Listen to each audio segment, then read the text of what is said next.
I was listening to Kyle Cease, and he said something I've heard a couple of other people say before, which is, "This is my Dharma," meaning something like purpose. And I was like, "Ooh, I want to be able to say that."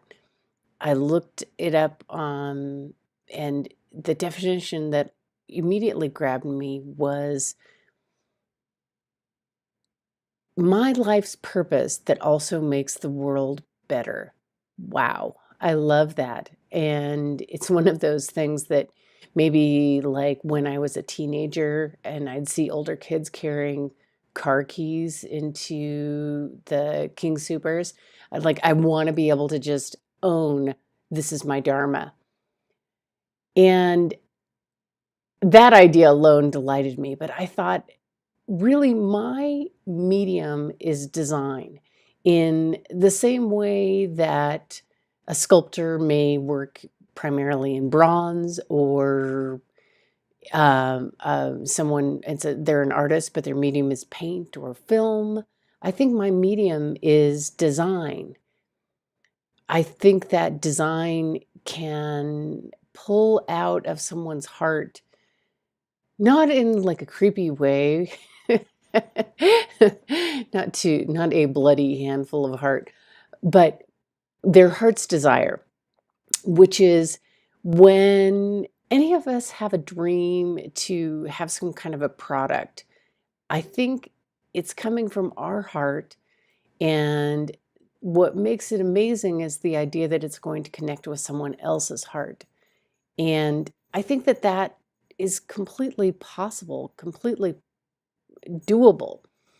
I think that where we get into trouble is that, in the same way that Kyle talked about the second thought being the communal wisdom of society of, oh, you can't do that. So your first thought might be, I'd really love to have a seminar that helps real estate agents match people in a more heartfelt, mindful way. And that excitement that you feel can be trampled on immediately by the thoughts that are like, oh, how would I sell it? How many people would be interested? What would they say if I say something about mindful real estate agents? I better water that down.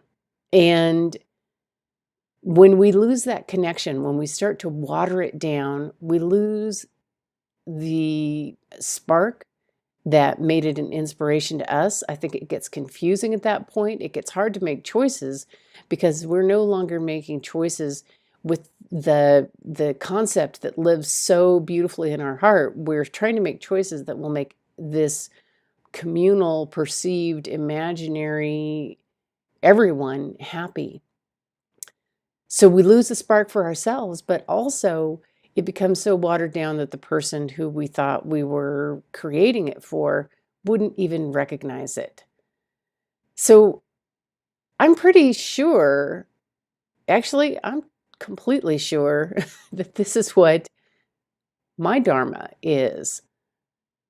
And maybe it's just my Dharma for now. Can you have a temporary Dharma? A 5-year Dharma? This is kind of what I'm thinking I'm doing. Immediately, the question comes to me that someone's going to say, well, but I need to make money. Are you sure that this is the way to make money? And boy, that is one of those comments that can really just scare me back into my shell. But here are a couple of answers. One, I worry about that too. I think we all do. So that's a good start. We all worry about it. We all want to have some kind of a plan that makes us feel like that is handled. Secondly, I don't think there is incontrovertible evidence that watering down your concept to make everyone happy actually works. And I think that we probably could find a lot of circumstances when it doesn't work. And I know in my own personal life, when I had the dream of selling my own products, I killed that and killed my own dreams by trying to make it something for everyone and not sticking to my very specific vision. And I lost a fair amount of money doing it too. So I don't think there's evidence that it always works just, nose to the grindstone either. I think we can also say a lot of smart people are trending this direction. Seth Godin, Kyle Cease, a lot of people are saying you're not really going to make money by chasing the money. And I would like to dive more into what they say as evidence. But I think that maybe my last point is that the search for evidence is also probably going to kill your brilliant concept.